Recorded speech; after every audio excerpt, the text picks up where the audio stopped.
सुप्रभात कक्षा 10 के प्रिय छात्राओं। ये हिंदी विषय की कक्षा है और हिंदी विषय में हिंदी काव्य खंड में हम लोग सूरदास के पद का अध्ययन कर रहे हैं। पिछली कक्षा में हम लोगों ने 2 पद्य पढ़े थे, उसका संदर्भ प्रसंग सब पढ़ा और समझा, काव्य सौंदर्य। इसी क्रम में बढ़ते हुए आगे हम तीसरे पद्यांश को पढ़ेंगे।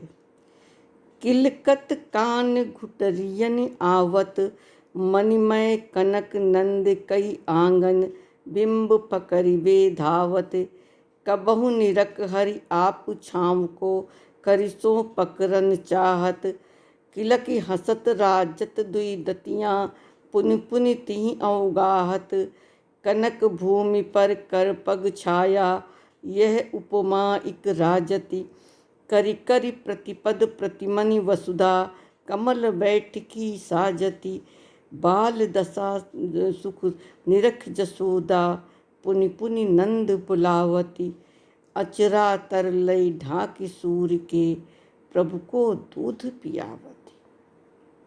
ये इसमें वात्सल रस का वर्णन किया है और कृष्ण जब बहुत ही छोटे हैं उस समय जब वो घुटनों के बल चलने शुरू करते हैं, उस समय का बहुत ही सुंदर वर्णन हमारे कवि सूरदास जी ने किया है।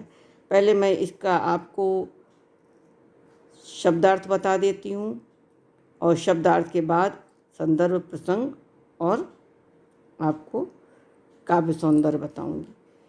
किलकत माने हंसते हुए, काना माने कृष्ण, गुठरू वनी माने घुटनों के बल, आवत माने आते हैं, मणिमय मणियों, कनक माने सोना, ठीक है, नंद बाबा के आंगन, बिंब माने परछाई, पकड़बे माने पकड़ने के लिए, धावत माने दौड़ते हैं, निरख माने देख करके, आप माने अपनी, छाँव माने परछाई को, कर माने हाथ से, पकड़न माने पकड़ना, चाहत माने चाहते हैं, किलक माने किलक हंसत, किलकिलाकर हंसना, राजत माने सुशोभित होना, दुई माने 2, दतियाँ दांत, पुनि पुनि बार बार, ती वह, अवगाहत यानी पकड़ते हैं, ठीक है, कनक बता दिया सोना, कर हाथ, पग माने पैर हैं, साजत माने सुशोभित होती है, ठीक, निरख माने देखना, बुलावत माने बुलाती हैं, अचरा माने आंचल से, तर माने नीचे, ठीक है, पियावत माने पिलाती हैं। अब मैं पहले इसका संदर्भ बताऊंगी, फिर प्रसंग बताऊंगी, उसके बाद आपको व्याख्या कराऊंगी। इसका संदर्भ कैसे लिखेंगे? प्रस्तुत पद्यांश हमारी पाठ्य पुस्तक हिंदी के काव्य खंड के सूरदास के पद नामक पाठ से लिया गया है। इसके रचयिता महाकवि सूरदास जी हैं। प्रस्तुत पंक्तियों में महाकवि ने भगवान श्री कृष्ण के शिशु रूप का बहुत ही सुंदर वर्णन किया है। ये संदर्भ और प्रसंग हुआ। अब इसकी व्याख्या बताएंगे। कह किलकति कान घुटरियन आवत, भगवान कृष्ण किलकिलाकर हंसते हुए घुटनों के बल आ रहे हैं। मणिमय कनक नंद कई आंगन, नंद बाबा का जो आंगन है वो मणि और सोने से जड़ा हुआ जो नंद बाबा का आंगन है, उसमें बिंब पकड़िबे धावत, जब उसमें वहाँ किलकारी मारकर घुटनों के बल दौड़ते हैं तो वहाँ उनको अपनी परछाई दिखाई पड़ती है और परछाई को पकड़ने के लिए भगवान कृष्ण बार बार दौड़ रहे हैं। कबहु निरख हरि आप छाँव को, करिसो पकड़न चाह, भगवान कृष्ण जो हैं हरि अर्थात भगवान कृष्ण कभी अपनी परछाई को, छाँ माने परछाई को, आप माने अपनी परछाई को निरख माने देखते हैं, और कभी उसको हाथ से पकड़ना चाहते हैं। किला की हंसत राजत दुई दतियाँ, जब वो खिलखिलाकर हंसते हैं तो जो उनके दो छोटे छोटे दांत आगे की ओर निकले हुए हैं वो बहुत ही राजत माने सुंदर दिखाई पड़ते, सुशोभित होते हैं। पुण्य पुण्य तिहि अवगाहत, और बार बार वो उन्हीं को पकड़ना हाथ से चाहते हैं, आगे की ओर बढ़ते हैं। कनक भूमि पर कर पग छाया, जब आंगन की सोने की भूमि पर उनके हाथ और पैरों की छाया पड़ती है तो यह उपमा एक राजत, यह उपमा बहुत अधिक एक प्रकार से सुशोभित होती है। करी करी प्रतिपद प्रतिमन वसुधा, कहते हैं बार बार वे इस पृथ्वी पर जो दौड़ते हैं, मणि की जो भूमि बनी हुई है मणियों और सोने की, उसमें ऐसा लगता है कि कमल बैठकी साजत, उनके पैर और हाथों की जो परछाई पड़ रही है ऐसा लगता है कि कमल के फूल ने अपनी बैठकी को, अपनी सभा को सजा रखा है। बाल दशा सुख निरखी जसोदा, कहते यशोदा माता बचपन के इस सुख को देख करके पुनि पुनि नंद बुलावत, बार बार नंद बाबा को ये दिखाने के लिए बुलाती हैं कि देखिए हमारा पुत्र या हमारा बेटा कैसे कर रहा है।